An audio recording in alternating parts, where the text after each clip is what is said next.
In this video, we're going to be working on our Western States ice melt spreading UTV. What's going on with it? Well, it's got some front end problems. We're going to be taking it apart, hopefully getting it better than how it was when it came in, even using some hydraulic press action, and then putting her back together. So this is our Western States ice melt spreader, folks. And you might be saying, Josh, this is not a truck. I mean, we like to see you working on big diesel trucks. Peterbilts, Kenworths, Cat engines. What the heck is going on here, Josh? Well, so let's analyze our situation here. This does have a bed. It has a little diesel engine. It also says Cat on it. So not a lot of difference. Okay, yeah. So you might be saying, well, didn't you work on anything more interesting this week, Josh? Well, we're pretty slow, and one of the only other jobs I had was pressure washing a machine like this outside in 18-degree weather. So getting back to our little UTV here, one other thing, they updated the lights in the shop. No more worthless fluorescent lights. They went all new LED. It is about twice as bright in the shop now. Now, of course, Western States would probably say they were making an investment in their facilities to make them nicer, but we really know they did it, so my videos would be better well lit, right, folks? No, I mean, probably not, but, you know, I flatter myself. So this is it. It's just a little hard... It's a hard-used machine here. It's usually outside. It is super cold this week here in Idaho. And this, the driver's side front tire here, was getting ready to fall off. And you can see tons of ice melt. Mostly this just gets left outside, driven around the yard, and that tire there was falling off. So using my Viver air jack here, perfect for something light like this for picking it up. Picked it up, no problem. And one thing I like about this jack is it actually lowers gently, unlike a lot of hydraulic jacks, which kind of pop. And using jack stands, of course, we're going to get the front tires off and see what we got going on here. This is a non-serviceable bearing. Appears that the wheel bearings are no good. So get those off. It's got some suspension problems going on too. They ordered those. I'll show you the parts here in a little bit, but I'm going to just take the front tire off here. And the simplicity of this is pretty simple. It only has 4 little lug nuts. They're 21 millimeter size socket on them. I believe they're M12s. And pretty simple little machine. Now you might be saying, Josh, you know, do you even like working on this little stuff? Well, I don't almost ever get to work on it. I actually enjoyed this project quite a bit because, well, we were slow, so it was something to do. But not only that, I usually am only working on one of maybe 7 different model engines, so kind of a big difference, but pretty, you know, I enjoyed it. So it's disc brakes, and yeah, those rotors not looking too good there, and you can see the caliper too. So much corrosion on this. Just it, like I said, it's always outside. It's a poor little machine here. Not super well taken care of. So we've got our shocks here, front and rear shocks. They were pretty pricey, the coilovers.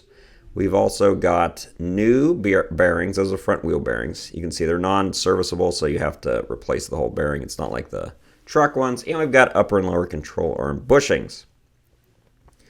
So I haven't done one of these before. Obviously, the hub needs to come off.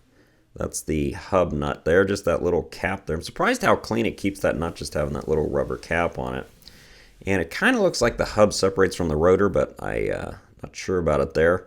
We're going to take the caliper off here before we do anything, though. So I'm going to try and get these 2 caliper bolts out, put a little bit of penetrating oil on them, because obviously they have just a little bit of corrosion on them. Now, at first, I couldn't really tell. I thought it was a normal headed bolt, and then I realized, oh, they're actually internal hex heads. And they were 3/8 actually. I figured this would be more of a metric engine, or not engine, sorry. Force of habit, folks.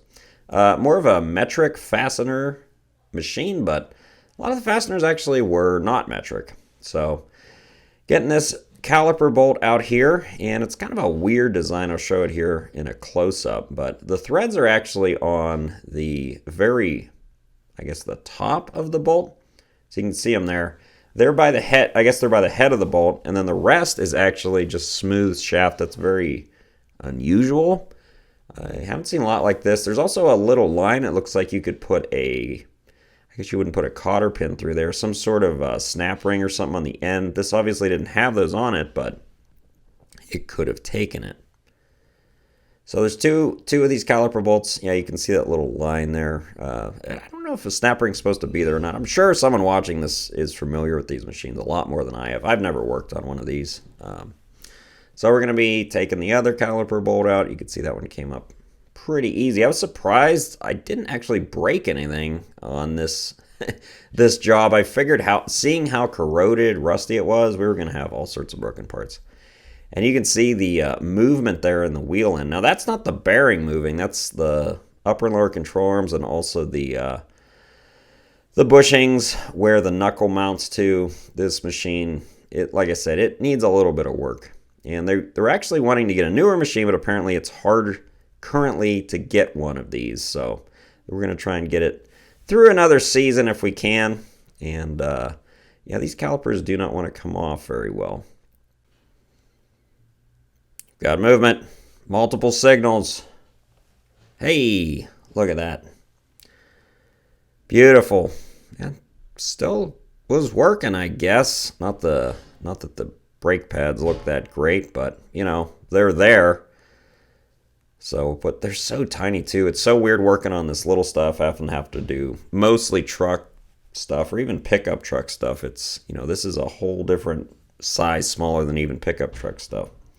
So we're just going to hang this up just in case. We don't want to damage the line because, you know, do no harm, right, folks? Hippocratic oath, mechanic Hippocratic oath. That should be an oath we have to take. But so now we have to work on getting this knuckle off.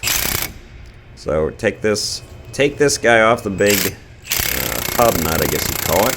The only thing that I can see that's holding it on there. And then you're going to take these ball joint nuts off.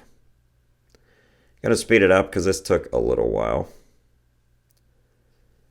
Yeah, these were, I believe, 3/4. Like I said, I'm surprised none of these rusted or broke. It was, well, I mean, if you watch the whole video, you'll see that. But the whole job, while it looked horrible, like it was going to be a nightmare, really wasn't that bad. It was not something I'm used to working on, like I said already, but it wasn't that bad. Kind of, you could figure it out intuitively. That's how at least that's how we had to do it, because we didn't have a manual or anything for working on this. So once we got it off there, we then had to separate the control arms and the tie rod from the knuckle to get this whole assembly off. And doing that, well, I don't do a lot of front end suspension work like this, so I wasn't really sure the best way to separate it.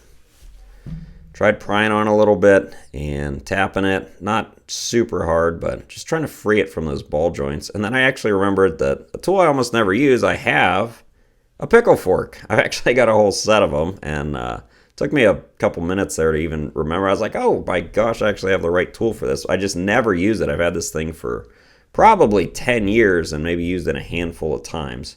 So this one was a little wide though. It was hitting the ears there. I guess those are your steering stops, but I had to get a thinner one to get that one, but it's going to work on the bottom one you'll see here. So try the bottom one. You might be saying, well, Josh, what do you got 3 hands going on there? Well, no, we have some Tech Academy future technicians that were working with me this week.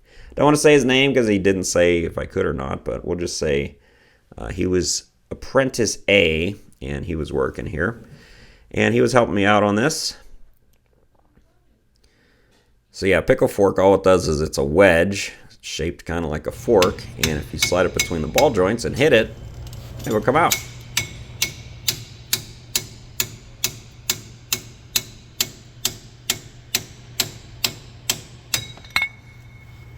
Boom, shakalaka. Success! So you can see now a little bit better the back side of this and the bearing now. So yep, there's your bearing. It's a lot more free play than there should be in that bearing. And these are, you can't grease these, so we have to replace them. And the bearings aren't even really that bad expense-wise. It's more the labor getting them out and in. And separating this turned out to be a little bit of a challenge. So you have to separate the rotor/hub out of the knuckle, and they both kind of press in separately. And then we're going to replace that bearing. Now, we tried to press it out, but you really can't because it's really hard to hold the knuckle in place with the press to press the rotor out. So I was like, well, let's try a bearing splitter, which kind of will separate the two, right? It'll force itself, wedge itself between the knuckle and the hub and get them to hopefully pull apart here. And you can see it's actually working. If you look at the center where the spline shaft is going through the bearing, yeah, it's pulling it apart. And I tried using a puller, but I couldn't get under the ears on the knuckle. So just separating here by about, I'd say about 3/8 of an inch, I was able to get my puller on here. And I've got these two OTC pullers, and I'm using the heavier duty one. And it's a really nice set. I don't use it that often, but when I do, usually what I'm using it for is oil pump gears. And then all we're going to do is hopefully force that rotor slash hub through, and it'll separate from the knuckle. And then all I'll have to do is press the bearing out of the knuckle. There we go. Look at that. Now the inner shell stayed on the hub there, which ended up being kind of a pain to get off, but as you can see, they are now separated. Now we can press the bearing out of the knuckle on the press. And you can see the bearing there. Yeah, it hasn't completely failed yet, but the lubrication for it's pretty bad. So time to press it out. Ready? Sure. See what happens. Oh. Oh god. Oh god. Oh. All right.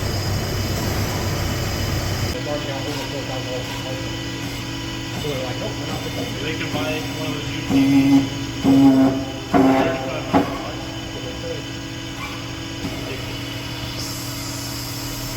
Video. Hydraulic press Western States channel. Okay. Let's go. Oh yeah, that is satisfying. Whoa. You might have pressed the lug nuts out. Yeah.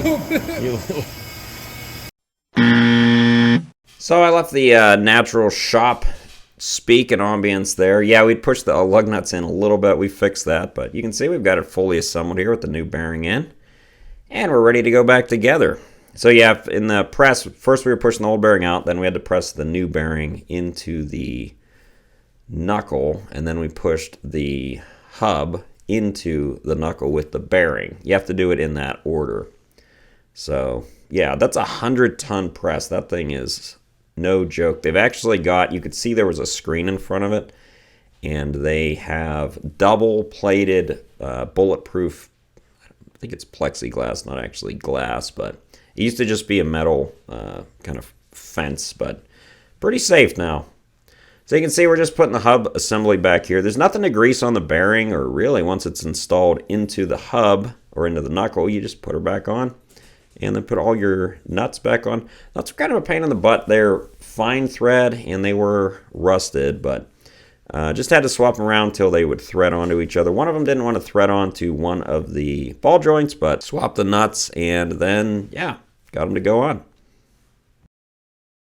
So yeah, going back together, it actually doesn't seem like it took that long in the video, but it actually took a few hours. One thing I didn't record, and I probably should have, was actually we had to cut the inner bearing portion off of the hub, the part that stayed on, and that was a pain because it was recessed in. I had to use an 1/8-inch die grinder with those really, really Dremel size cutoff wheels, and that took a while. We had to get it to the point where you could split it with a chisel, and those bearings are super hard. They would just eat away at the chisel. It was pretty crazy. But got it all off. Luckily, no damage there. There's no wheel seal or anything, so it's a pretty straightforward job. No fluid or anything to worry about. Using our jack there again to get our jack stands off so we can set it down. And then, yeah, just going to torque the nuts here. And once those are torqued, it was really pretty much good to go. Now, you might be saying, well, Josh, you didn't do the shocks. You didn't do the bushings. That's true. I didn't. So in the middle of the job, the service advisor came out and said, whoa, what are you guys doing? We don't want to do any of the repairs anymore. Now, we had already had the pairings out at this point. That was unfortunate. Not that I didn't actually have another job to do that day, unfortunately, but he came out and we already had the bearings out, so we already had, basically we'd have to push the old bearings in, which obviously we already have the new bearings, might as well just replace those. But after we got it back together, they're like, oh, you know what, maybe we will go ahead. I'm not sure if they're going to replace the shocks and the bushings. They aren't either at this point, but hopefully they will if we get approval on them. Something to do. It does need them, but I could understand not wanting to spend a bunch of money on them if they're just going to get rid of it and get a new one for next year. Maybe just, patch this together until next year when you get a nice new one. Now, I do have a truck to work on this week. It looks like a pretty interesting one, so hopefully you guys will enjoy that one. Hopefully it turns out to be something interesting. A little bit change of pace here with this video. Hope you guys enjoyed it. And as always, thanks for watching.